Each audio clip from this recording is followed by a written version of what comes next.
que es algo que hemos desarrollado en mi grupo desde hace muchos años, intentando entender cómo las células reguladoras pueden ser mediadores de la regulación a nivel de muchas enfermedades, y en este caso nos interesa mucho cómo controlarlas, cómo utilizarlas en trasplante renal. Pero porque sé que igual no hay tanto background de lo que hacemos como Laboratorio Nacional, les voy a dar un pequeño resumen de lo que hacemos y de qué es la citometría de flujo. Son nada, poquísimo. Entonces, no sé si han oído hablar de la citometría de flujo, pero como dice el nombre, consta de tres partes, sería el flow cytometry, ¿no? Que es la medición de células que fluyen, ¿no? en un fluido laminar, de manera que cada célula pasa una detrás de la otra y es incidida con un láser. Entonces, esta tecnología permite analizar organelos de muchas diferentes dimensiones, desde nanopartículas hasta partículas micras, y básicamente lo que va a permitir es que las células que circulan o que fluyen en este hilo de fluido pueden ser impactadas célula a célula a una alta velocidad, dándonos información muy precisa y muchos diferentes parámetros al mismo tiempo. Aunque la citometría de flujo como tal no tendría por sí involucrar la fluorescencia, la realidad es que los citómetros de flujo lo que ahora hacen es detectar moléculas que están marcadas con fluorocromos, de manera que cada vez que el láser emite en cada uno de ellos, nos emite un tipo de onda distinta que puede ser detectada por muchos fotodetectores distintos hasta llegar a más de 40, 50 distintos colores simultáneos. O sea, del primer citómetro que detectaba solamente 2 o 3 colores, ahora tenemos citómetros con más de 6 láseres que permiten, con un montón de detectores distintos por cada canal, detectar hasta 50 o más moléculas. Así, solo para simplificar, sepan que el citómetro tiene 3 partes importantes. La primera parte es el sistema de fluidos. Este sistema de fluidos permite garantizar que todas las células van a estar alineadas de una manera muy precisa para que incida célula por célula el láser. Y también, evidentemente, cuando hacemos separación celular, no solamente incidimos sobre la célula, sino que hay un punto de interrogación donde tú puedes decir que se separa de manera totalmente pura diferentes poblaciones. Tenemos citómetros solo en el laboratorio que pueden separar hasta 6 diferentes poblaciones simultáneamente a una velocidad de 100.000 eventos por segundo. O sea, es una herramienta súper sofisticada que se tiene que mantener muy bien para que esté todo calibrado, pero que tiene una gran resolución y tiene una gran versatilidad en cuanto a aplicaciones como ganadero. La segunda parte, una vez que garantizamos que el fluido es perfecto y que el láser lo puede impactar célula por célula, viene la parte óptica. La parte óptica se compone de espejos y de diferentes aditamientos que permiten enfocar la luz y dirigirla con diferentes espejos al lugar donde va a estar detectado. Esto permite que de una misma célula que tengamos teñida con diferentes fluorocromos, cada uno de ellos va a estar recibido o dirigido hacia el diferente detector. Y lo que va a hacer la parte electrónica es convertir esta señal en señal digital que va a ser visualizada como gráficas de puntos de diferentes tipos, con lo cual podemos nosotros hacer diferentes análisis muy complejos. Actualmente ya hacemos lo que llamamos análisis de alta dimensión, como lo harían en la análisis transcriptómica, donde se agrupan poblaciones por similitud con una gran cantidad de información incluida. Y evidentemente en la historia de la citometría lleva mucho tiempo, desde los primeros citómetros en 1960, donde solamente se detectaban partículas, no eran citómetros como tal, eran solamente contadores celulares, hasta los más sofisticados que tienen pues todo tipo de tecnología que permite ver no solamente las células en superficie, sino marcadores intracelulares. Y una de las partes más interesantes ahora es que no solamente son los citómetros convencionales, sino que ahora hay citómetros de imagen. Nosotros hemos tenido uno en exhibición y puedes ver casi a nivel focal, célula por célula. A medida que pasa cada célula, puedes ver la estructura, las moléculas intracelulares, la localización de moléculas o la parte nuclear, espectrales, que también hemos pronto a tener un citómetro espectral donde se basa en que la detección no se basa solamente en el pico de emisión más alto de la fluorescencia, sino en todo el espectro de emisión, de manera que podemos utilizar marcadores que están muy cerca del espectro, pero suficientemente distintos en cuanto a todo el espectro para poderlos utilizar. Esto permite que puedes utilizar 50 marcadores, ¿no?, que antes con la convencional no podías detectar porque estaban sobre la los espectros. La masa citométrica también es algo muy nuevo que se basa en la utilización en lugar de fluorocromos de metales pesados. Entonces aquí también hay citómetros que hacen una gran cantidad de evaluación de muchos parámetros simultáneos, más de 50, porque se basan no en un espectro de emisión, sino es un espectrómetro de masas, prácticamente. Y la nanocitometría es algo que nosotros sí nos ha interesado porque tenemos citómetros que normalmente decimos que tienen un rango grande de variación de tamaño, pero hasta ahora, hace poquito, se han diseñado citómetros que pueden discriminar hasta 40 nanómetros de partícula en el tamaño. Es muy pequeño. Puedes poner virus, puedes poner exosomas, puedes poner nanopartículas, cualquier tipo de partícula, y por tanto, estos citómetros no son solamente útiles para la área biológica, sino en la física, en la química, en cualquier área de la ciencia. Esto es solo una diapositiva general para que vean algunas de las aplicaciones que podemos hacer de manera normal. Podemos ver ciclo celular en las células, podemos ver apoptosis, teñiendo con dos colores al mismo tiempo, podemos ver proliferación celular. Cuando nosotros tenemos una célula con un fluorocromo, gracias a este fluorocromo, cuando la célula se divide en dos, cada uno de los ciclos de división lo podemos ver con una diferente intensidad de fluorescencia, y hay algoritmos que permiten calcular el índice de proliferación, el porcentaje de división, etc. Tenemos muchos reactivos que de hecho se pueden adquirir comercialmente que te permitan identificar, por ejemplo, el pH intracelular. Esto, por ejemplo, en algún fármaco que quieres ver si el cultivo está siendo deteriorado por la misma función del cultivo o toxicidad, que quieres ver que haya alguna molécula que pueda afectar los células tumorales, quieres ver cómo está afectada el metabolismo, todo esto. Hay reactivos que te permiten detectar cómo está, y también el potencial mitocondrial. Entonces, la aplicación de la citometría está en todas las áreas de la ciencia. Nosotros hemos ya también hecho en el laboratorio con microbiología, nos han traído al laboratorio de gente que estaba en Baja California, se han traído fitoplancton, de manera que como los fitoplancton tienen diferentes emisiones por las clorofilas que tienen, podemos determinar la variedad del ecosistema marino, que es algo que es importante hoy en día, sobre todo en el cambio climático.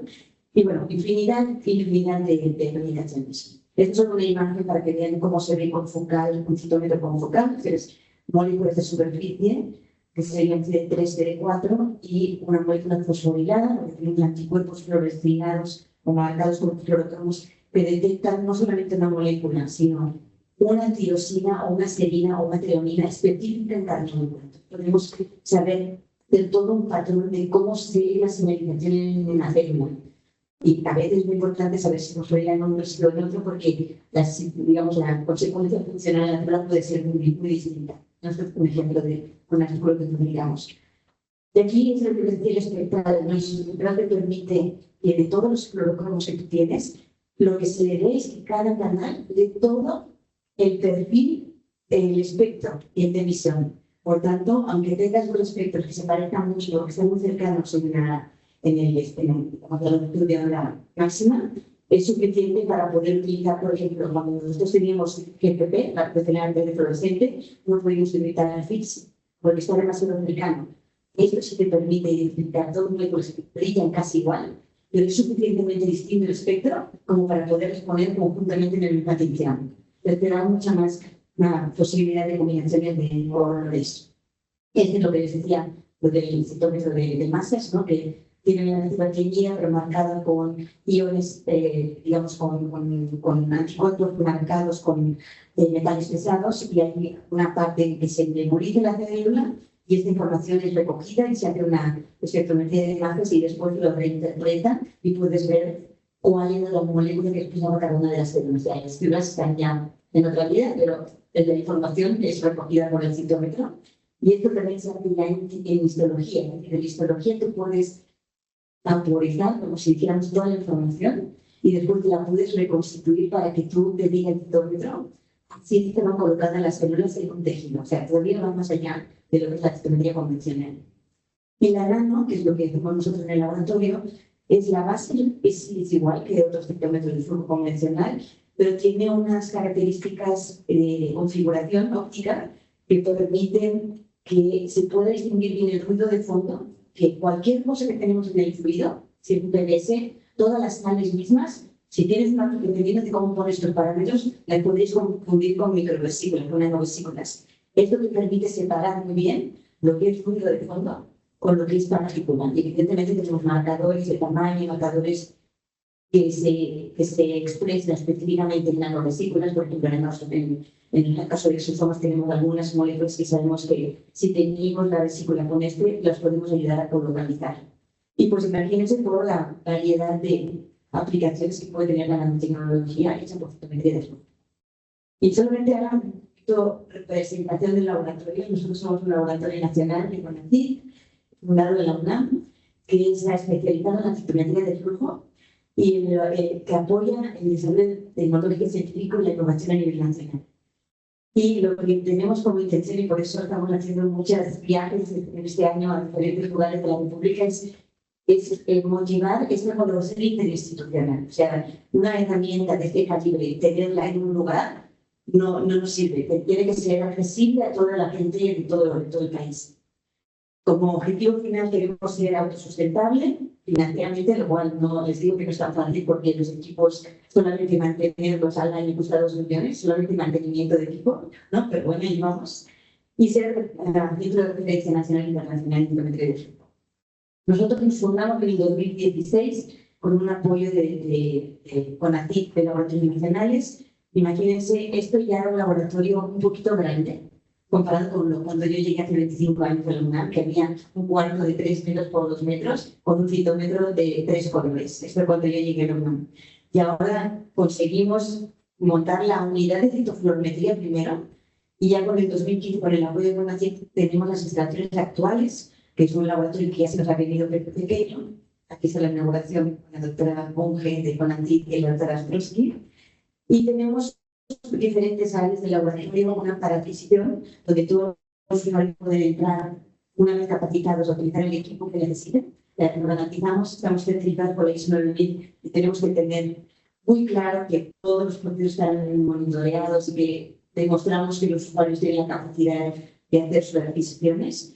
Una área que es el PCL2, aquí se ve muy política, pero es una área de sorting, donde también estuvimos trabajando en la época de COVID, todo así como marcianos, como astronautas.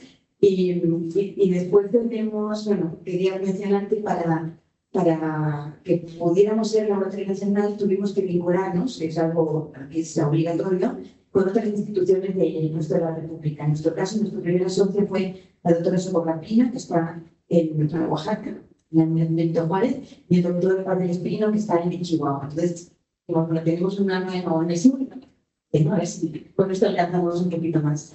Y estos son algunos de los laboratorios que están. ¿Cuál es nuestro objetivo como laboratorio nacional? Uno es el apoyo a la investigación. Y el apoyo a la investigación se hace tanto con investigación interna, que estamos llevando a cabo de algunos investigadores que estamos en el laboratorio nacional, que serían, los van a ver uno de los proyectos de terapia celular, y externa, es decir, queremos y hacemos colaboraciones con muchos institutos, muchas universidades de diferentes lugares de la República, de manera que les sirva a la persona que quiere colaborar con nosotros. Hay gente que quiere una colaboración más estrecha o menos estrecha, luego de pasar muestras, desde pasar muestras hasta diseñar protocolos para monitorear, por ejemplo, en una vacuna, ¿no? Se hace un protocolo, se ve cuál es el mejor, ¿no? El mejor procedimiento, qué tipo de herramientas queremos ver citoquinas celulares, extracelulares, queremos ver. Todo esto se puede hacer en reuniones de trabajo previo a hacer el convenio, ¿no? Y también una cosa muy importante, como somos una institución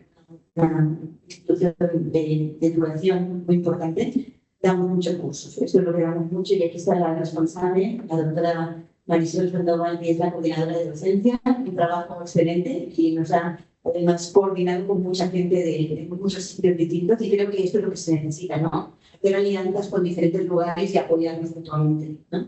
Y ahora además, con la énfasis que está dando a la UNAM en específico a las nuevas tecnologías innovadoras para la educación, hay unas herramientas que hacen que la educación realmente tenga un impacto mucho más grande en mis estudiantes, ¿no? Además de los cursos y talleres que los tenemos anunciados en nuestra página web, también una cosa que es importantísima que va de la mano con la investigación es el apoyo a los tesistas. Es decir, todos los tesistas de cualquier nivel pueden entrar si sus jefes son miembros del Magnati, que pueden celebrarse una membresía, pueden hacer todo su trabajo en el horario que ellos quieran. 24 horas al día, todos los días del año. Pueden entrar, tienen una web digital, y allí van a su citómetro, tienen una clave para su citómetro, y saben que solamente ese citómetro es el que están autorizados, o otro, lo que sea. Y esto está muy monitoreado, y de hecho ha funcionado muy bien porque tenemos más de 200 usuarios de gente que puede entrar de manera sin restricción. Esto es lo de las cosas que creo que establecimos en la Orden Nacional, nos dimos cuenta que para investigar no puedes tener límites, no puedes tener, no, se abre de 9 a 5. Si tu experimento es en la noche, ¿cómo lo haces, no? Entonces, esto creo que como somos investigadores sabemos que sufrimos por esta parte y pues dijimos, tenemos que hacerlo. Y capacitación, hemos tenido muchísimas capacitaciones, no solamente para los estudiantes que quieren hacer su tesis o hacer su trabajo, sino para gente que viene de otros hospitales, de instituciones que tienen un citómetro, pero nadie les enseñó cómo utilizarlo, o no saben qué potencial puede tener un tipo de estudios. Esto podemos claramente hacer convenios o hacer pago por capacitación, se puede hacer de muchas maneras. Y por último, para ser autosuficientes, pues imaginen tenemos que crear dinero, porque no podemos vivir del aire, es la realidad. Y esto es lo que nos ha ayudado un poquito a captar más recursos, los servicios que hemos dado a la clínica y a la investigación. Y esto incluye también capacitaciones ad hoc, servicios de farmacéutica, hemos trabajado con gente que ha hecho vacunas, porque aquí es un tema muy importante, desarrollo de metodología, de gente ahora tengo mucha movimientos a punto el análisis de las troncales institucionales, que muchas empresas nos vienen a ver las cosas para validar que realmente expresan, que expresan los marcadores que tienen que expresar, ¿no?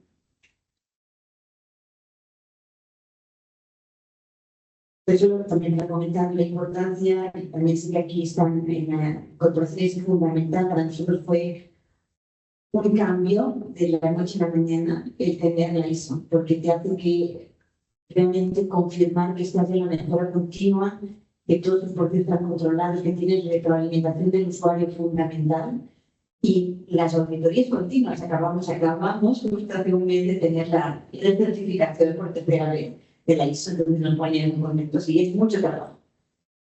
Y bueno, hemos ido creciendo de cuando llegué, éramos solamente yo y Carlos Castellanos, que era el coordinador, estaba en aquel momento como responsable mío en la unidad de citometría. Cuando nos hicimos ya el laboratorio nacional y empezamos a crecer, las necesidades nos llevaron a que teníamos que cambiar un poco el organigrama. Entonces establecimos coordinaciones, una de administración, de investigación, de docencia, de operaciones, de clínica, de investigación, y tenemos investigadores asociados y estudiantes que están haciendo su tesis, lo que están ayudando, también nuestros socios de Oaxaca y Chihuahua. Esta es nuestra página web, si quieren consultarla, aquí pueden encontrar cualquier información que quieran para hacerse miembros, para hacer estancias, para hacer servicios, todo cada uno los van a dirigir al responsable, al coordinador responsable. Y está todo online y pueden visualizar también cómo somos, equipos tenemos y toda la información que necesitan. Esto es solamente la imagen de lo que tenemos en este momento, una de adquisición, una de separación celular, aséptica, bueno, aséptica esta no es en condiciones BSL2 más. Aquí también tenemos un citómetro para la clínica de labios y tenemos una de preparación de muestras de cultivo celular.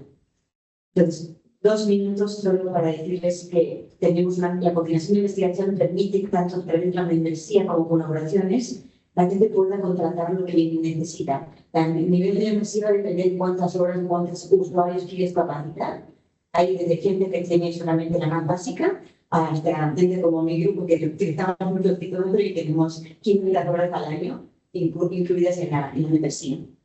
Y algunas de las, de las consecuencias de colaborar con investigadores que utilizan en la unidad es que pues, también hemos participado en varios trabajos que se han publicado, sobre todo en el área de COVID, que fue como la emergencia, la necesidad de de colaborar en nuestros proyectos de investigación.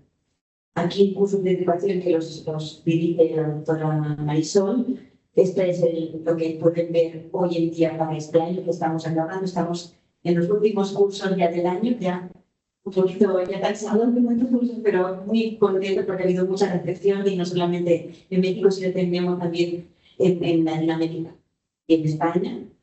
Y también que incorporamos también gente joven en la UNAM, en el caso de la Facultad de Biología, servicios sociales y talleres de biología, y estamos incorporados, como ha dicho el doctor. Y solo para que sepan que sí, cuanto más citómetros, muy bien, es muy bonito tener más citómetros, pero todo es mantener y todo es mantener. Entonces hay que estar con mucho cuidado de que todos los citómetros tengan el uso adecuado y tener el más potente que tenemos en este momento es el Cycloplex LX, que tiene 5 láseres y permite detectar 21 colores simultáneamente. Y este es el citómetro que tenemos para leucemias, para la clínica, que está certificado para la clínica. Y separadores celulares, que digo que es muy importante, sobre todo si quieren hacer experimentos in vivo, cuando tienen un por ejemplo, de transporte inmune de un ratón inmunizado con una vacuna. Eso es lo que hicimos. Sacas el células de manto, separas los CD4, quieres que las células sean totalmente viables, entonces las expones a tu vacuna. Expones al antígeno, o las terapias para ver si están produciendo interferón o lo que sea. Para eso los citómetros son fundamentales. No puedes también separar cosas muertas, también, para determinar lo que sea, pero ahí siempre los utilizamos para tener ensayos funcionales. Y esto, el SRP y el Asterix, todos los de aquí abajo, son los que tienen esta configuración que permite separar partículas de menor de 100 nanómetros. Y solo para que sepan, un montón de cosas lo pueden ver en nuestra página, pero se puede hacer un montón de aplicaciones de fotometría. Algunos ya tenemos validados, tipos de apoptosis de diferentes métodos, pero hay una, por ejemplo, de expansión muy grande, que es la parte de las plantas, por ejemplo. Algunos que estamos haciendo muchísima cosas con institutos de biología, con varios socios de la UNAM, y otras cosas que pueden aplicarse en cualquier tipo celular, como les decía, ¿no? Y en la clínica tenemos ya somos ya referencia para la inmunización de leucemias y pues tenemos ya los equipos, los tendremos ya un área como tal para hacer. Entonces, pensando ya paso a la parte que nos aplica. El Laboratorio Nacional, además de hacer esto, como decía, desde hace un par de años nos solicita por la CID para podernos mantener como Laboratorio Nacional y tenemos que dejar la investigación en el laboratorio. A nosotros no nos costó mucho porque estábamos haciendo investigación desde el principio, pero sí hay estos dos proyectos que han sido apoyados por proyectos de incidencia de Pronantia. Y uno de ellos, que lo quería solamente mencionar porque creo que es algo que les puede interesar, es que gracias a la nanocitometría de flujo podemos caracterizar las vesículas circulares de pacientes, tomas circulares de pacientes con cáncer, y detectar las metástasis antes de que la metástasis se desarrolle. Las células tumorales, antes de establecer la metástasis, emiten todas estas particulitas que permiten generar un nicho metastásico. Si nosotros lo detectamos a tiempo, incluso sabemos qué tipo de marcadores tienen, podemos anticiparnos y saber hacia dónde va la metástasis. Incluso generar moléculas para bloquear la metástasis. Finalmente, los pacientes pueden esto.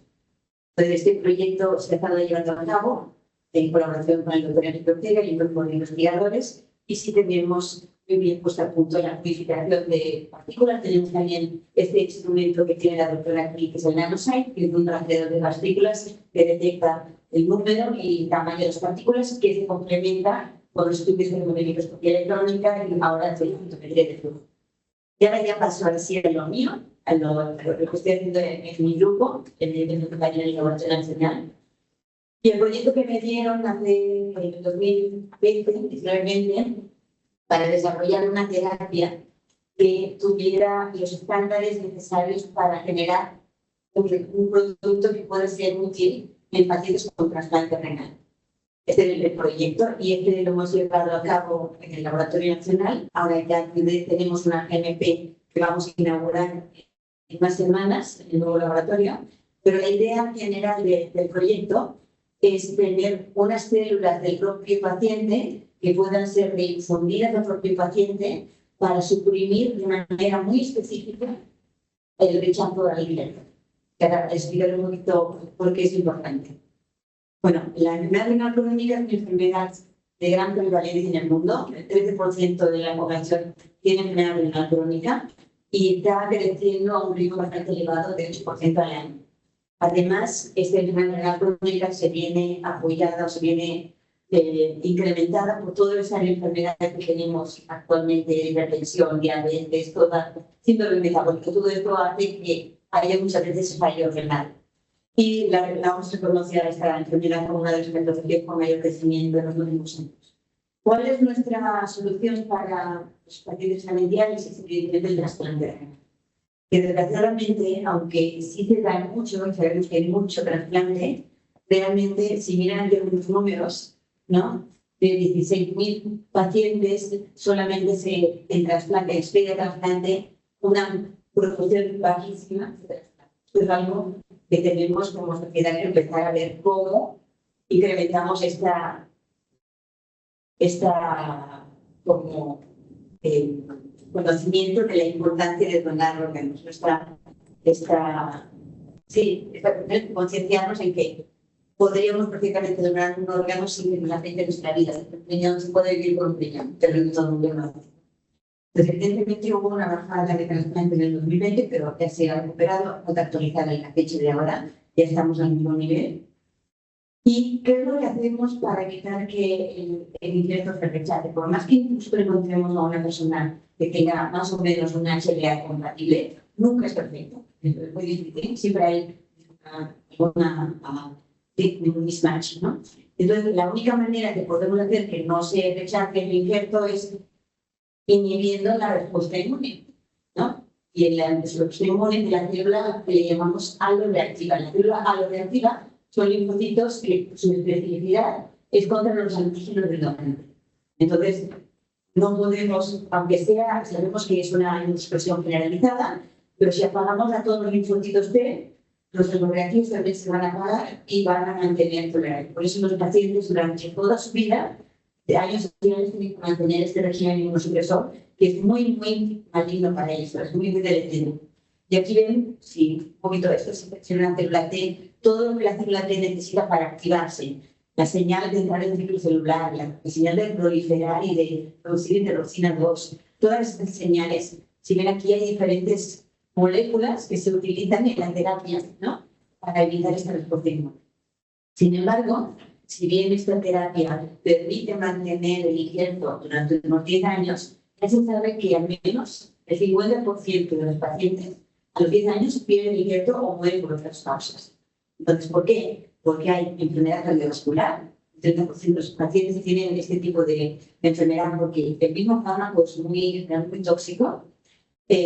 Cáncer, evidentemente, si estás inmunosuprimido, vas a morir, bueno, no vas a morir, vas a tener mucha más flexibilidad a tener neoplasias y también un gran número de pacientes que tienen enfermedades de infecciones. Entonces, pues sí, esto está muy bonito, pero tenemos un problema, ¿no? ¿Qué es lo que nosotros proponemos? Y somos los únicos, es hagamos una terapia que sea específica, que no apaguemos todo el sistema inmune, que apaguemos solamente aquellas células que son dirigidas al injerto. Las demás no queremos moverlas, queremos que nos protejan de cáncer, de infecciones, etc. Entonces, nosotros que trabajamos en células reguladoras desde hace muchos años, dijimos, cuando conocimos al grupo de nutrición de trasplante, dijimos, ok, yo tengo estas células que quiero yo poderlas utilizar para beneficio, ¿no? En alguna enfermedad, evidentemente, este es un problema de salud, y dijimos, ok, vamos a hacer unas células reguladoras que puedan ser aloespecíficas, solamente suprimir a la célula T que reconoce el antígeno del donante. No sé si se entendió un poquito ¿no? Entonces, ¿qué son las células reguladoras? Son células CD4 positivas que se generan en el ciclo, como cualquier otra célula T, y salen a la periferia bien como células vírgenes. Las células vírgenes son, la mayoría de células son linfocitos CD4, que les llamamos vírgenes porque nunca han visto un antígeno, entonces no saben lo que van a hacer con su vida. Va a depender de qué antígeno ven y en qué contexto lo ven. Se van a volver TH1, TH2, TH, lo que sea. Y estas son la mayoría, son las naivas, las moraditas. Pero hay una proporción, y solamente es un 5% de todas las células T de 4 positivas circulantes, que salen del timo con una marca que le dice yo voy a ser reguladora. Y esta marca es un factor de transcripción que se llama FOXP3. Cuando la célula sale de la periferia y tiene FOXP3 y se activa, en lugar de activar las células, las apaga. Inhibe su proliferación, por muchos mecanismos distintos. Entonces, yo lo que quiero es alarme estas que son reguladoras y dirigirlas hacia el antígeno que a mí me interesa, ¿no?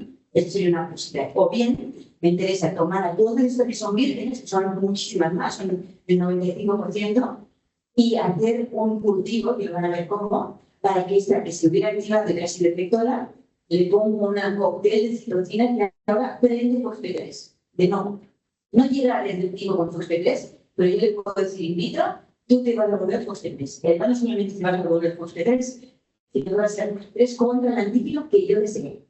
Puede ser un autoantígeno, puede ser una autoantígeno para que sea carne de autoinmunidad, de alergia, de colitis, lo que tú quieras. O sea, el potencial es hacer una terapia personalizada. Y hay otras células que también vienen de las vírgenes, que en lugar de volverse FOXP3 in vitro, poniendo otra citocina en lugar de esta TGF-beta, le ponemos IL-10, la convertimos en otro tipo de reguladora. Pero en lugar de tener FOXP3, tiene otros factores de transcripción y la manera como suprime esta TR1 se llama, es produciendo montañas y montañas de IL-10, que IL-10 es una citocina antiinflamatoria. O sea, todas son reguladoras y todas van a tener su mecanismo de supresión. Entonces, esto es importante porque las CIRRES son buenas o son malas, pues depende, ¿no?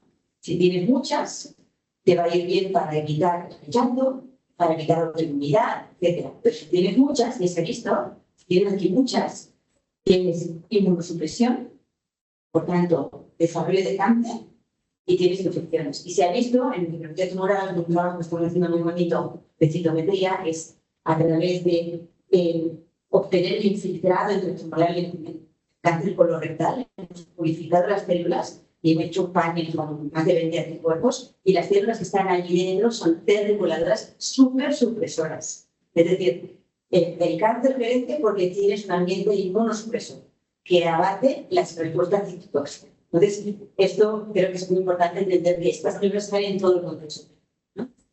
Y evidentemente lo ideal que queremos, una homeostasis donde seamos tolerantes contra los antígenos, tolerantes a una fetal, una respuesta que te apague la expansión clonal cuando se activa por una infección, pero que después vuelvas al estado normal para no estar inflamado toda tu vida, ¿no? Esto también lleva mucha patología.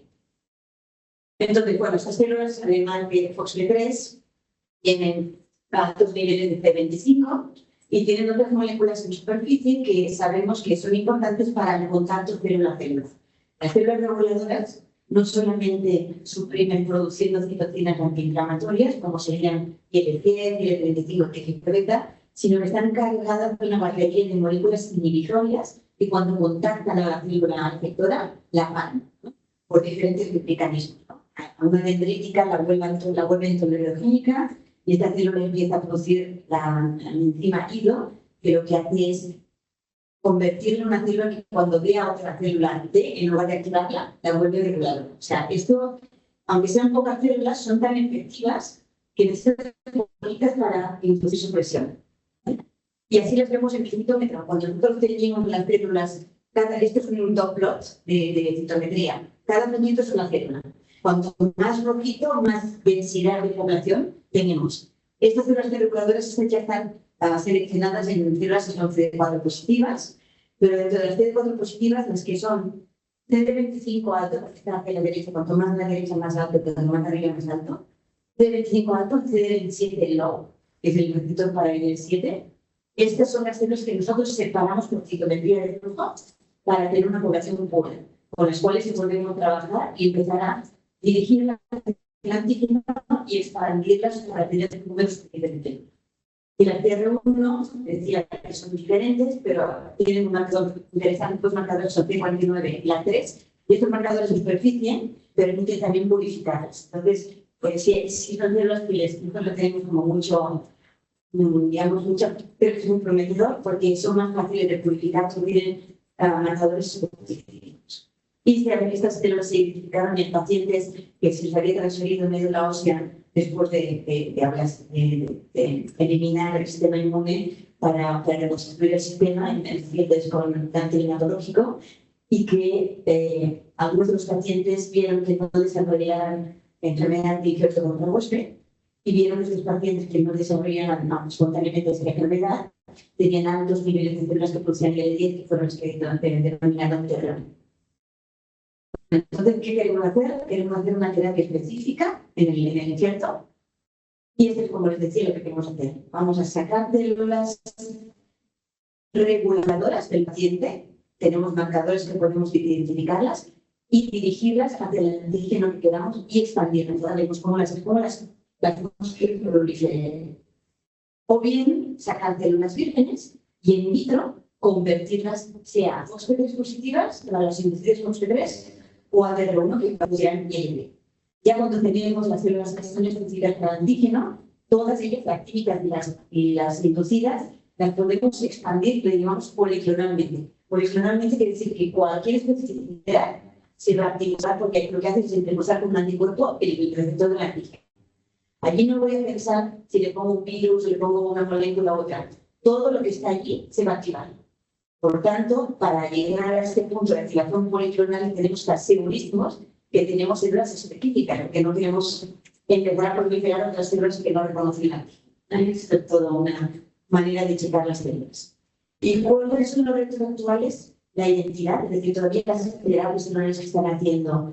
Hay una gran importancia de ver qué pruebas son y cómo se expanden. En el caso del trasplante, si son específicas como las nuestras o policlonales, de hecho, aunque parezca raro, están funcionando terapias con células policlonales, es decir, células que extraes del paciente, las amplifican sin saber lo reconocen y las meten al paciente. Esto ha funcionado para evitar el graft versus host disease, la enfermedad de infección contra huésped, que es algo sistémico. Pero no está tan claro que esto vaya a funcionar para el trasplante órgano específico, como el nuestro. Entonces, yo prefiero tener una célula que sepa que solamente reconocerá este antígeno. Y además, la otra ventaja de tener las específicas es que necesitamos muchas menos células por paciente. Y también, si podemos ponerles menos, a nosotros nos ayuda muchísimo. ¿Qué tan estables son? ¿Qué tanto tenemos células in vitro? Pero cuando le metemos al paciente, se vuelven locas y se ponen a hacer las cosas. Esto no es algo que inmediatamente se ha visto. Que células reguladoras se pueden volver patogénicas en condiciones de inflamación. Se ha visto que células T-REX se pueden volver TH17 en autoinmunidad. Entonces, aquí hay que ir con mucho cuidado de asegurarnos que lo que le vamos a poner al paciente, si el paciente tiene una infección o alguna inflamación, no van a revertir, no van a mantenerse estables. Bueno, lo hacemos con diferentes métodos. Y también debemos saber que cuando las metamos, las células vayan al injerto, no se queden por ahí moviendo o vayan a otros lugares. Y por eso esto lo evidenciamos con los receptores de quimiocinas, son las moléculas de superficie que responden a gradientes quimiotrayentes, como son quimiocinas, y las dirigen a cada lugar. Nosotros el sistema inmune, el hecho de que tengamos los linfocitos en el bazo, los quimocitos en el timo, o cuando nos hacemos una herida, tengamos el cono rojo, ¿verdad? ¿Por qué llegan aquí? No porque pasaba por ahí, no. Hay toda una reacción in situ que permite activar el endotelio, permite activar integrinas, permite activar quimiocinas, moléculas químicas, entonces las células están desregulando y dicen, no, me voy para allá porque ahí me necesitan, ¿no? Es una quimioatracción. Entonces, eso es lo importante para que nos planteen también. Entonces, nuestro objetivo principal, obtener células reguladoras específicas que mantienen su tipo de función supresora en condiciones inflamatorias. O sea, cuando nosotros las ponemos con citocinas no inflamatorias, tienen que continuar siendo igual de buenas para garantizar que no se nos vayan a revertir en otra cosa. Y ahora voy a enseñarles tres imágenes un poquito de cómo hacemos las tres metodologías. Siempre hay otro. Bueno, a ver qué tanto les cuesta entender, no es tan complicado. Quiero que entiendan un poquito el concepto. El concepto es, como hemos dicho, tenemos células químicas, que ya son fosfetes del timo, o células periféricas que son naive y que vamos a convertir. Este modelo lo desarrolló la doctora Irene Cortés, miembro de nuestro grupo, y es decir, como las células químicas, que no quiere decir del timo, sino periferia, pero porque tienen marcadores específicos, como son T25 super high y T17 low, él puede separarlas, ¿no? Por su fenotipo, y cuando él hace una distinción intracelular con un anticuerpo que reconoce el FOXP3, asegura que todas las células que hemos separado son FOXP3 son ciertas, no son potenciales. Y estas células, lo primero que hemos dicho es que tenemos que hacerlas específicas. Entonces, tenemos nuestras células que reconocen cualquier antígeno. Quiero que proliferen solamente aquellas que reconocen el antígeno del donante. ¿Cómo lo hacemos?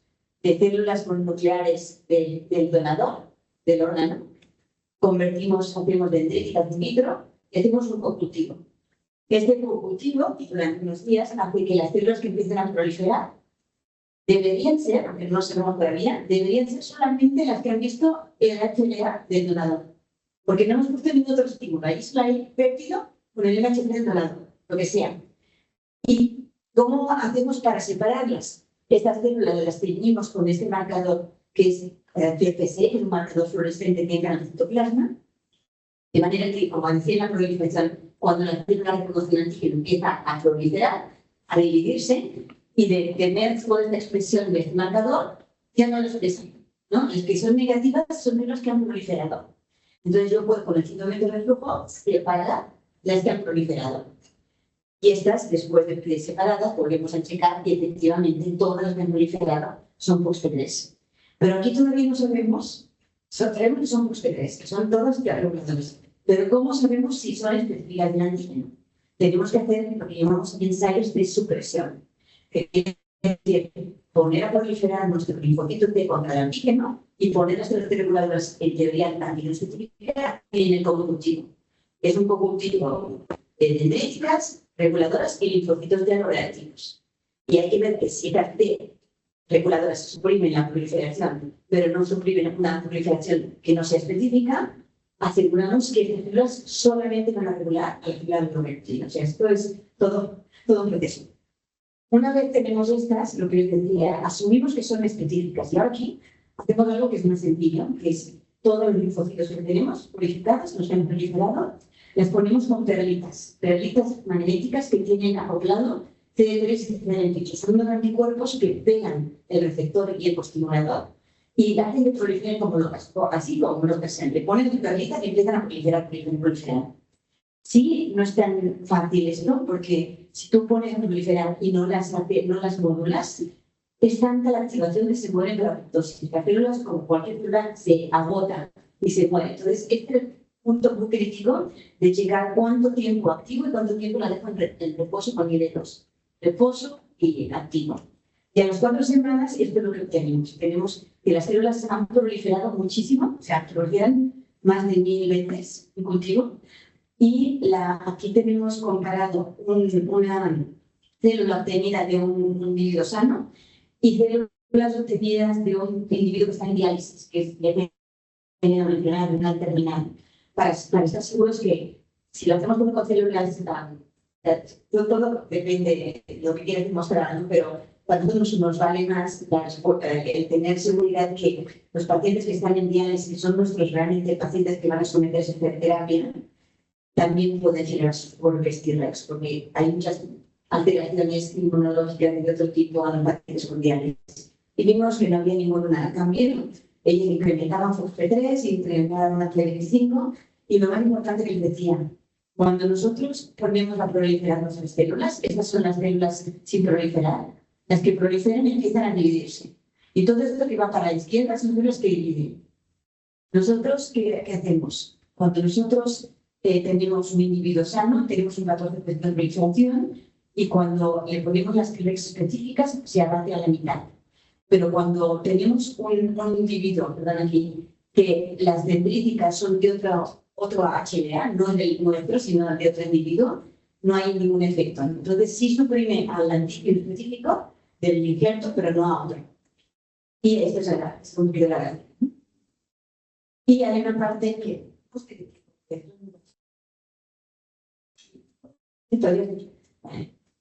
entonces, aquí es un ensayo que hacemos nosotros cuando decía, ¿cómo sabemos que son específicas? Sabemos que están proliferando, pero ¿cómo sabemos si son estables? ¿Cómo sabemos si estas células, una vez las pongan en el paciente, no van a perder su función? Una manera como lo hacemos es ver la modificación epigenética en un gen, que es el FOXP3, en una región conservada, que se llama DNS2, que sabemos que ya se ha demostrado que es lo que permite estabilidad del linaje supresor. Cuando el DNS2 está ventilado, se apaga la función, se apaga la expresión estable de FOXP3, y cuando está desventilado, no hay problema, las células van a continuar. Entonces, ya se había reportado que cuando tú expandes T-Rex en el in vitro en general, pierden cierta función, porque no les gusta mucho las expandan, hay que ver cómo mantenerlas. Sin embargo, nosotros vimos que sí es verdad que cuando nosotros, esto es el porcentaje de desventilación. Esta célula es una T-Rex fresca, está totalmente desventilada. Pero cuando las expandimos, ven que se apaga el colorcito, se está empezando a metilar. Y esto sí nos causó un poco de problemas, sobre todo para los revisores, porque dijimos, bueno, ¿qué quiere decir? ¿No van a ser supresoras o qué va a pasar? Y demostramos que a pesar de esto, continúan teniendo FOXP3, moléculas supresoras, suprimiendo igual. Y por tanto, argumentamos en este artículo del 2021, y sabemos ahora, y se ha reportado en otros modelos, que no solamente FOXP3 es importante, hay otros factores epigenéticos en otros genes de la función supresora que permiten a la célula mantener su estabilidad. Entonces, en este momento en el laboratorio estamos haciendo un análisis genético mucho más extenso para poder también convencer a todo el mundo de que, a pesar de todo, no son células que vayan a revertir. O sea, no han revertido ni han producido ninguna citoquina inflamatoria. Pero es algo que tenemos que tener en cuenta. Bueno, esto fue lo que hicimos. El segundo modelo es el modelo que utilizó la doctora Evelyn. Justo hace una semana nos aceptaron la patente ya. Está en proceso en los Estados Unidos, pero en México ya está aceptada. Y esto inicialmente era un reto porque aquí partíamos de las células vírgenes.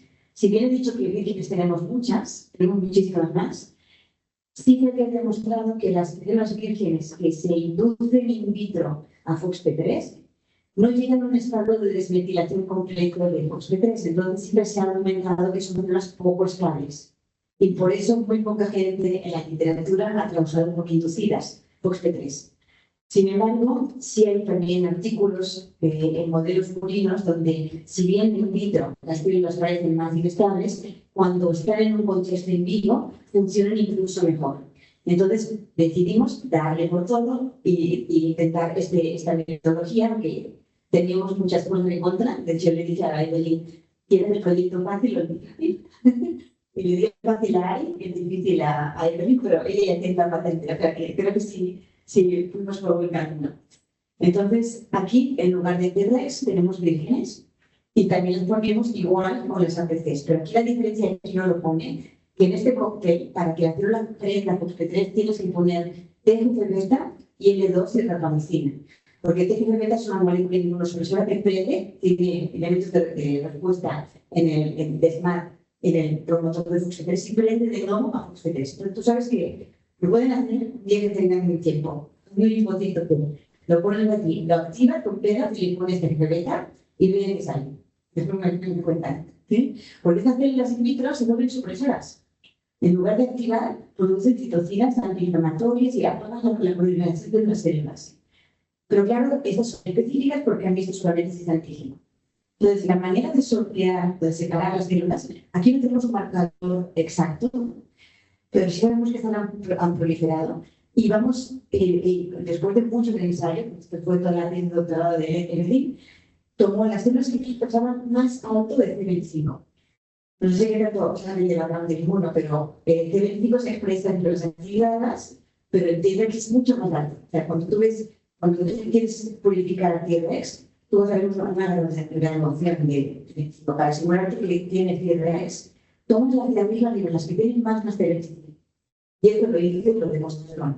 Hizo lo mismo que hizo Arimel con las químicas, con varios ciclos de expansión, y este ya se publicó, de hecho, el año anterior publicó donde después de cada ciclo de expansión, hasta 4 o 5 semanas, cada vez las células tenían un fenotipo más compacto en cuanto a expresión de FOXP3 y T25, y lo más importante es que expresaban moléculas que son coinhibitores. Son estas moléculas que se contactan con cualquier célula infectora o la dendrítica, apagan su función. Entonces, sí, están como con el potencial de suprimir.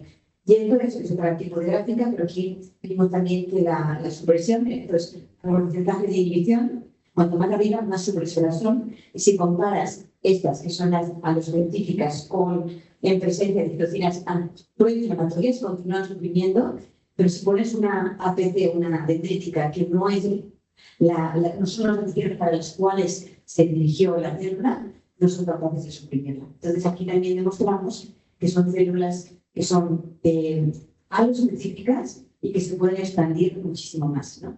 Y por último, también vimos que, aunque queremos que las células lleguen al injerto, nosotros sabemos que la Treg puede expresar diferentes receptores de quimiotinas que la dirigen a diferentes lugares, pero para llegar al órgano, sabemos que se tienen que expresar DXCR3, CCR2, CCR4, y para llegar al vampiro, que es donde se hace el priming de la respuesta inmune, necesita CCR7. Lo que vio Evelyn es que sus células usan altos niveles de marcadores que llevan al tejido inflamado y un poquito de CCR7, ¿no? Esto es lo que estamos haciendo ahora con el estudiante de doctorado. Tenemos un modelo humanizado donde un ratón inmunosuprimido lo hemos reconstituido con células mononucleares de un individuo para que tenga un sistema inmune humano dentro del ratón. Y estamos haciendo un modelo de rechazo de piel halogénica, de manera que al combinar células aloreactivas y células reguladoras aloreactivas para este injerto, vamos a ver si podemos tener la piel sin que se rechace. Justo para demostrar que esta migración sí tiene un papel importante en mantener el injerto. Esto también lo hizo Evelyn, también vio que cuando nosotros activábamos las células, se incrementaba la metilación, también fue como un argumento que pusieron muchos problemas, pero ahora sí ELB decidió ver cómo, a pesar de que sabemos que esto tiene otros genes que pudieran estar manteniendo la función supresora, ella empezó intentando ver cómo podíamos disminuir este efecto de metilación. Pero estos son los resultados de la patente y los resultados, pero lo que hizo ahora es, sabiendo que se está metilando este CDR, este CNS2, dijo, bueno, voy a intentar in vitro añadir diferentes modificadores epigenéticos para ver si podemos modular esto y evitar que se metile tanto. Y hizo varias, utilizó tiras de sodio, acetilcitina, vitamina C, y finalmente lo que más le salió, y que ya está incorporado en nuestro protocolo actual, es la vitamina C, porque actúa sobre la teta enzyme y lo que hace es desmetilar, ¿no? Es una desmetilasa. Entonces, hemos probado, y esto está en proceso de publicarse ahora, las nuevas modificaciones del protocolo original, manteniendo vitamina C. Nos aseguramos que, y tenemos datos de epigenética, se mantiene desmetilado. Entonces, es algo que creo que es muy prometedor. Y lo último, es un minuto solo, las CR1 son otro tipo de células que les decía, no producen FOXP3, de hecho, factores que son importantes para ellos son PSIMA o el IRF1, y tienen estos marcadores de superficie láctea y C49. Y estas células también las generó Saúl, es un CT que está acabando ya el doctorado, acabamos de publicar esto en Frontiers el año pasado, y él lo que hace es, también tiene que salir células vírgenes, es lo mismo vírgenes, y aquí el primer cultivo, que aquí no pone lo que le pone, pero tiene que poner grandes cantidades de IL-10, genera unas células que prenden de 49 lácteos. Y estas hacen lo mismo. Una vez tenemos estas células, les ponen proliferar, lo mismo con las piedras y todo, y hacen los ensayos. Y básicamente, bueno, me voy a ir rápido porque ya quiero pasar el tiempo. Aquí está, el 67% de células son TR1. Y estas células, cuando las pones a expandir, además expresan IL-10. Y cuando las pones a expandir a diferentes tiempos, vean que mantienen una alta identidad y se expanden de la misma manera. Y además, cuando la ponemos a intracelular, vemos la atención en superficie de la IL-10 que se captura en la membrana, expresan grandes cantidades de IL-10. Y además expresan otros marcadores que se ha visto que son importantísimos para la función supresora de las TR1, como son CD39, CTLA4, TIM3 y PD1. Son marcadores que también se expresan en células exhaustas, pero que en células TR1 son fundamentales para la función supresora. y yo creo que lo voy a dejar porque ya es demasiado. Y es en la patente que está sometida en el INPI, estamos esperando que ya nos conteste, irá a Estados Unidos. Y bueno, ya llegamos hasta aquí, tenemos muchos tipos de células con diferentes propiedades, pero ahora tenemos que continuar identificando algunas partes más digamos, intracelular o más biomoleculares de las células, que serían qué marcas tiene epigenéticas. Ya tenemos datos preliminares de secuenciación de RNA y si nos dan datos interesantes en este momento.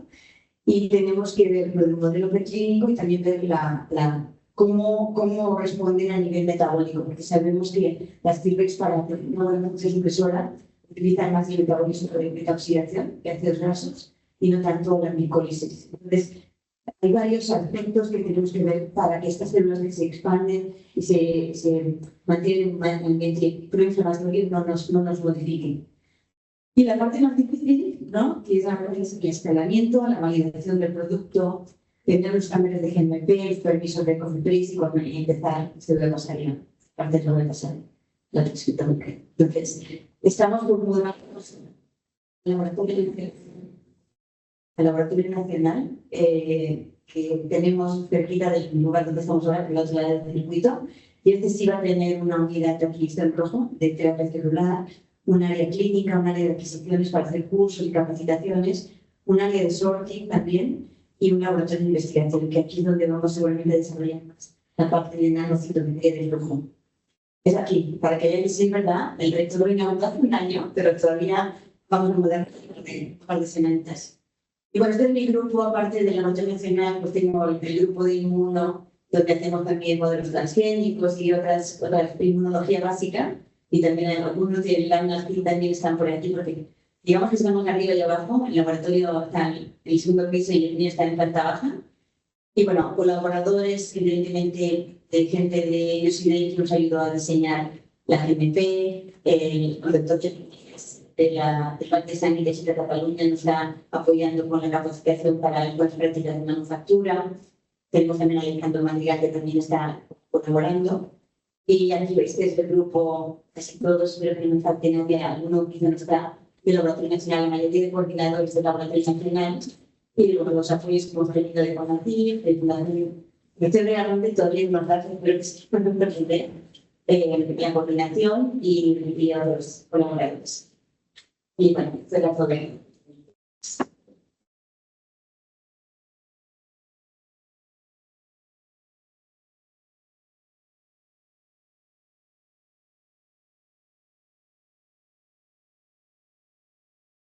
Doctora, un gusto escuchar su plática, por supuesto la parte en la que tienen esta vocación de compartir la infraestructura que tienen, pues la que cuentan, también de formar recursos humanos en términos del aprendizaje en estas técnicas de citometría, estas nuevas técnicas, ¿no?, de nanocitometría y de más continuos nutrientes, ¿verdad? Pero esperamos, bueno, que nuestros estudiantes en algún momento puedan tomar un curso de este tipo con ustedes. Y no solo ellos, sino también a nuestros propios investigadores podemos hacer incluso algún tema, platicamos, por ejemplo, los exosomas, ¿no?, que podemos tanto aislar, purificar o utilizar en algún tipo de sistema para poder comprobar la acción de proliferación de células oncológicas y o de guiar incluso diferenciación celular, ¿no?, poder ser útil.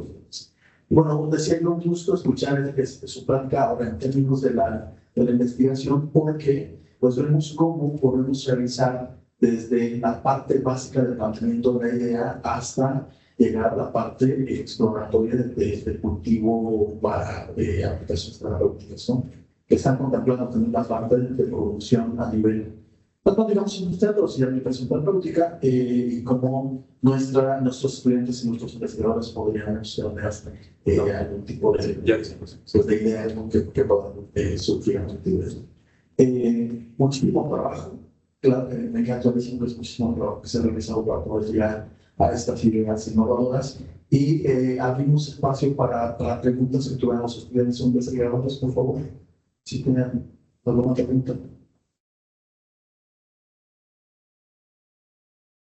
Muchas gracias, doctora Gloria. Realmente fascinante su trabajo. y el apoyo pues que brinda a toda la comunidad científica en general y clínica, por supuesto. Yo tengo dos preguntas más de curiosidad. ¿Qué tipo de muestra es material de partida para la caracterización de los exosomas del paciente? ¿Esto va ligado al tipo de tumor o es una muestra de sangre? Simplemente eso me da curiosidad. ¿Cuál es la muestra de partida para el aislamiento de los exosomas?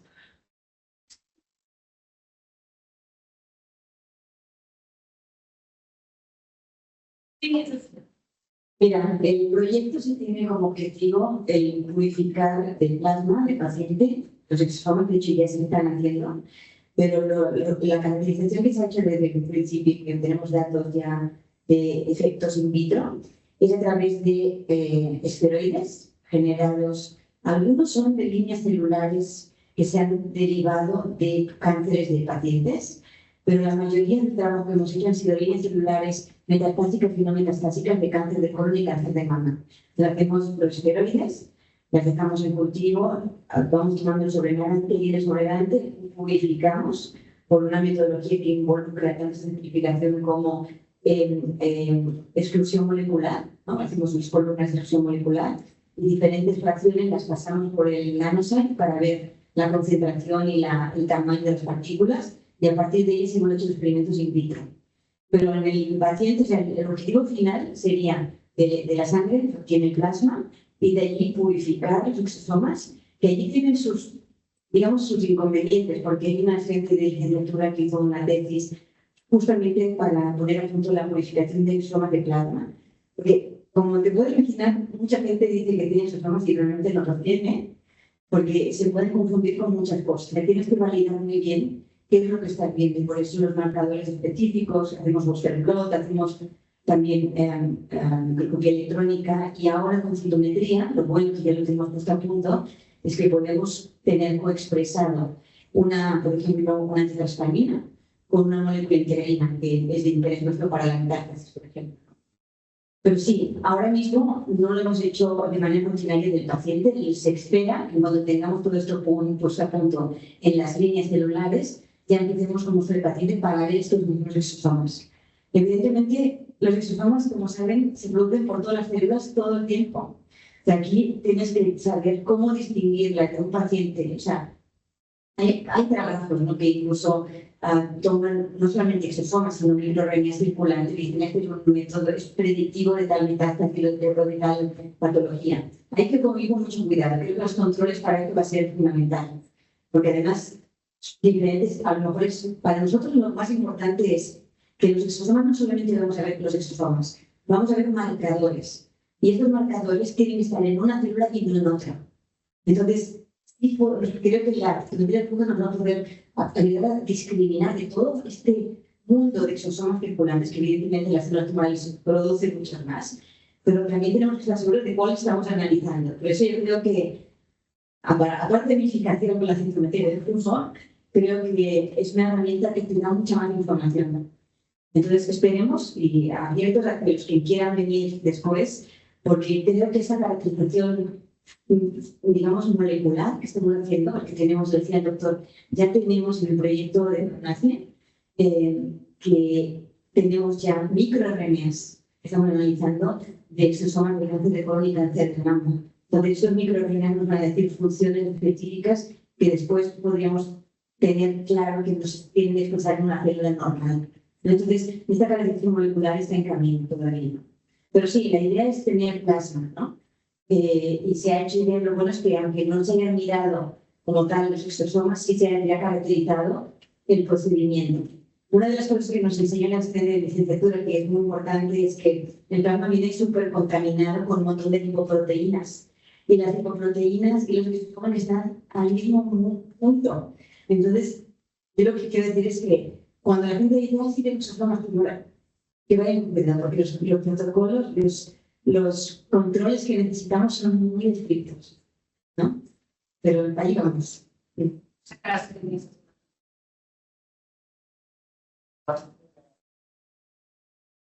Gracias, doctora. Yo tengo bueno, son varias, pero le voy a hacer la principal.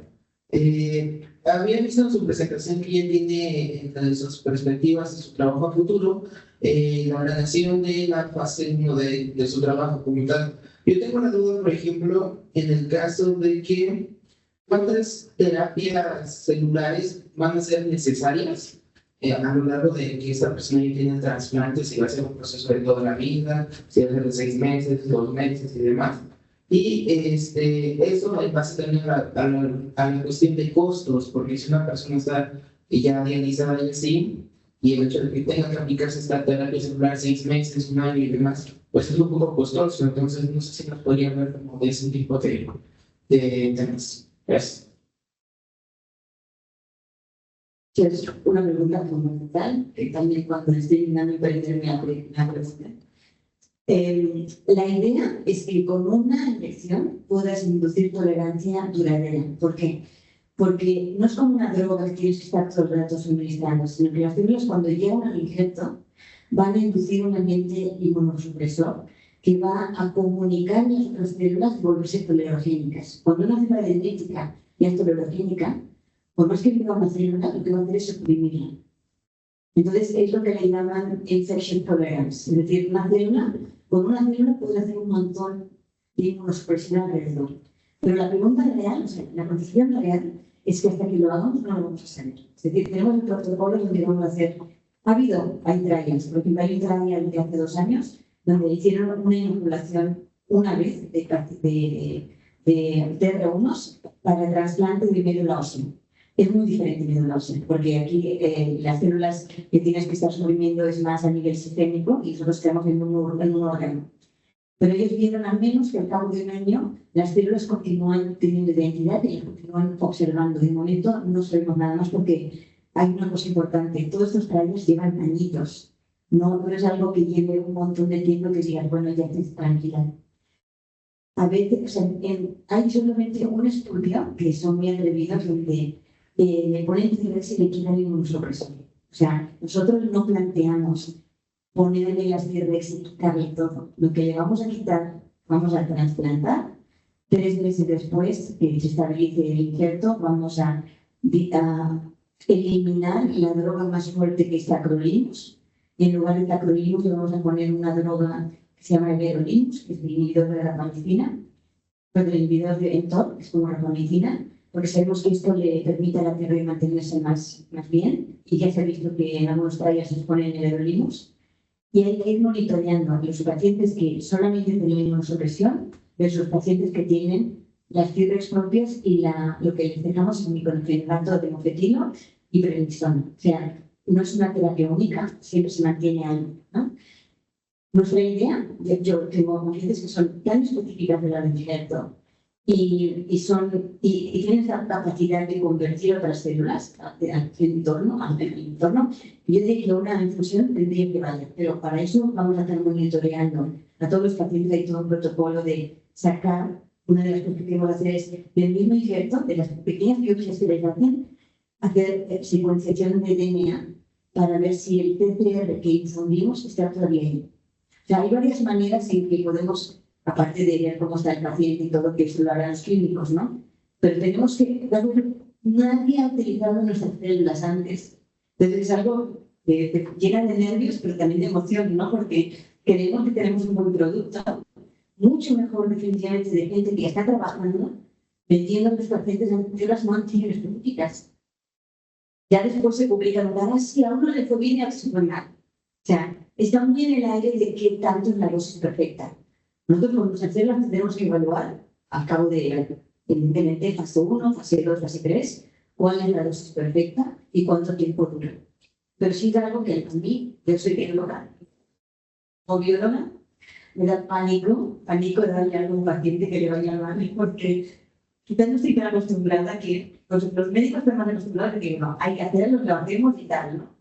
Yo sí, como que soy muy consciente que no son nuestras viejitas, nuestras células que hemos generado desde cero, pero tenemos una cosa a favor, son células autólogas. Entonces no hay ni un trial donde un paciente se haya muerto por meterle sus células. Podrán ser más, menos, pero no hay, o sea, digamos dentro de la FDA tenemos la de ganar, porque ya no somos el primero ni el último en hacer terapia con T-Rex. pero las muestras T-Rex son más específicas y tienen unas características que la otra gente no ha demostrado. Entonces, es intentar tener un mejor producto, pero claro, la idea es aplicarlo en México. En México no hay un tratamiento alternativo. Bueno, decía hay biológicos, pero realmente terapia celular no hay. ¿No? Entonces hay que empezar muy bien. Es la primera, ¿no? Una pregunta.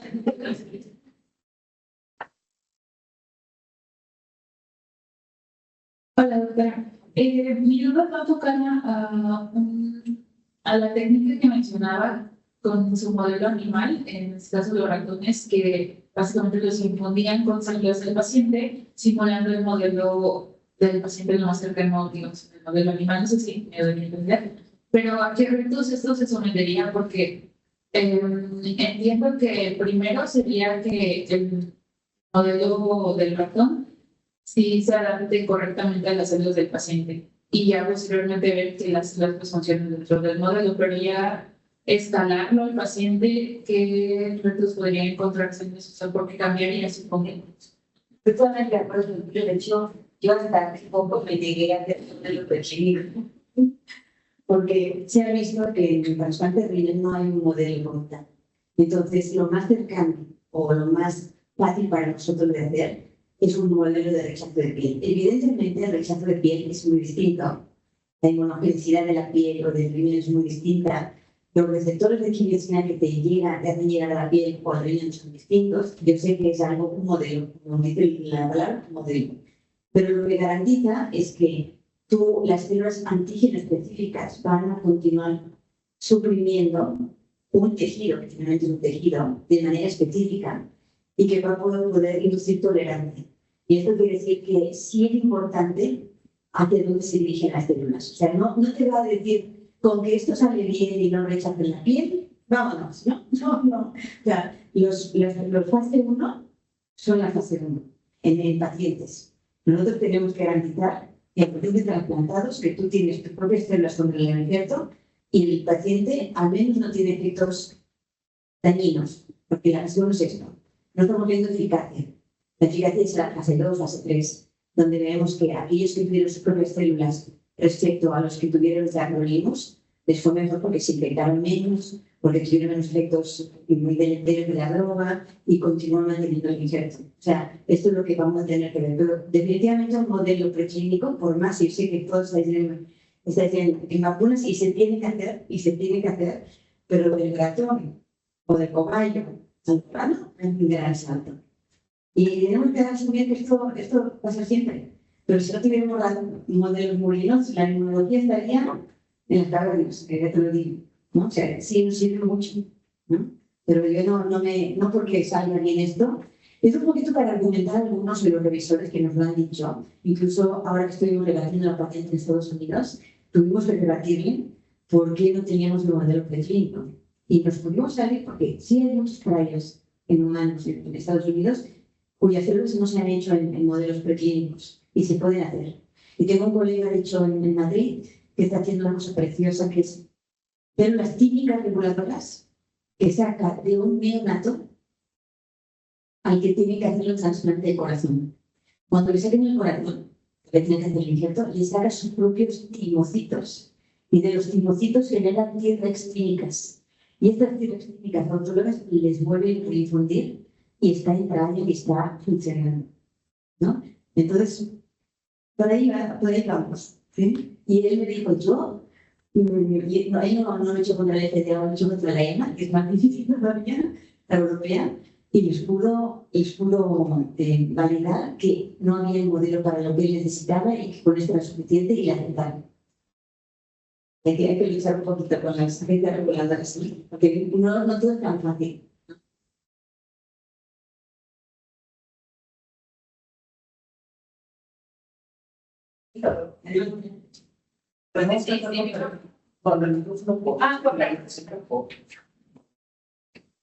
Sí, doctora Gloria, también una pregunta. Sé que como usted bien dijo, esta apenas tiene unos añitos, pero además ha sido significativo Pero yo me pregunto, ¿sería muy descabellado pensar en poder aprovechar las bondades de ambas líneas celulares, es decir, tanto la Stilred como la SNAI, para hacer una combinación de ambas y que la terapia personalizada pueda tener más éxito? Es decir, eso, aprovechar las bondades de ambas aproximaciones.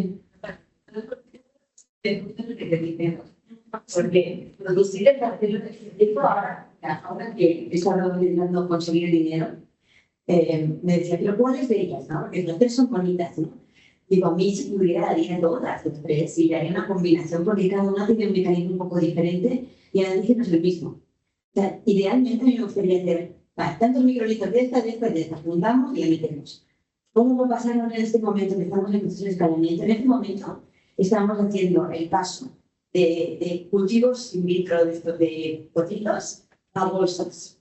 ¿No? Estamos en este proceso, que no te pienses que es tan sencillo, porque tus dendríticas las tienes que derivar y que sean bonitas, que no se mueran ni de la concentración de dendríticas con anticel. Eso es casi empezar de cero, escalar. Pero bueno, esto solamente una terapia, la realidad es que el dinero que vamos a necesitar para escalar es brutal. Por eso estoy ahora llamando puertas de las empresas, de que quien quiere invertir conmigo, ya tengo mi compañía, pero sí hay mucho dinero, ¿no? Idealmente yo creo que sí, que una combinación puede ser más efectiva, pero ahora vamos a ver cuáles de las tres metodologías nos es más fácil escalar, porque tienes que ser, con algo tienes que empezar. Si tú ves que la TR1 arranca mucho más rápido y tienes una mayor producción y con menos problemas y tal, a lo mejor metamos con TR1, al revés, las químicas. Yo creo que esto lo vamos a ver en los próximos meses, ¿no? Y ya, pues sí, ya llegaremos a un lugar que la parte creo que tenemos más complicada, todos nosotros que queremos hacer terapia celular, es la parte regulatoria. Es decir, cómo convencer a COFEPRIS cuando no hay una ley de COFEPRIS de terapias avanzadas que queremos hacer esto. O sea, primero nos van a validar el GMP, esto sí, no hay problema. Bueno, están todas las condiciones, pero ¿quién nos va a validar el producto? O sea, nos decían mucha gente que conocí varias de estos medios pacientes, no te vayas a COFEPRIS, vete a FDA directo. Muchos me han dicho, vete a FDA. Pero FDA, si tú haces que FDA te haga todo, millonario. O sea, son millones. Entonces, me decían, no vamos a montar, ahí me decía uno de los inversores, no, bueno, tengo una empresa en Estados Unidos y tú vas a ser la sucursal y que no sé qué. Y ahora, déjame pensar un poquito. O sea, para nosotros que somos científicos de verdad, ponerte en el chip empresarial es todo un reto, ya les digo, ¿no? Pero bueno, yo creo que si somos más gente que queremos hacer esto, pues vamos a facilitar que se haga, se va a hacer. Más de lo que no se va a hacer. Gracias. Muchas gracias, fabulosa la presentación, no solamente la parte técnica, sino esta parte que estamos diciendo, ¿no? La parte regulatoria, económica, financiera, cómo llegas a la parte de aplicación clínica sin esta otra cosa, y además, con una carencia en México de las cuestiones regulatorias en donde pareciera que en lugar de solamente ser un vacío legal, un vacío regulatorio, es más bien un tope para las, es una barra para las proyecciones de este tipo de terapias similares, ¿no? Que tenemos que escoger de alguna manera. Usualmente lo que hacemos en los laboratorios es adherirnos a las, lo que comentábamos hace un rato, adherirnos a las regulaciones internacionales, pero al final del día pues no están reconocidas en México. Sí. No tener aquí, haber escuchado la presentación con muchísima experiencia para todos nuestros estudiantes investigadores y por supuesto esperemos un caso principal del técnico, seguro que sí,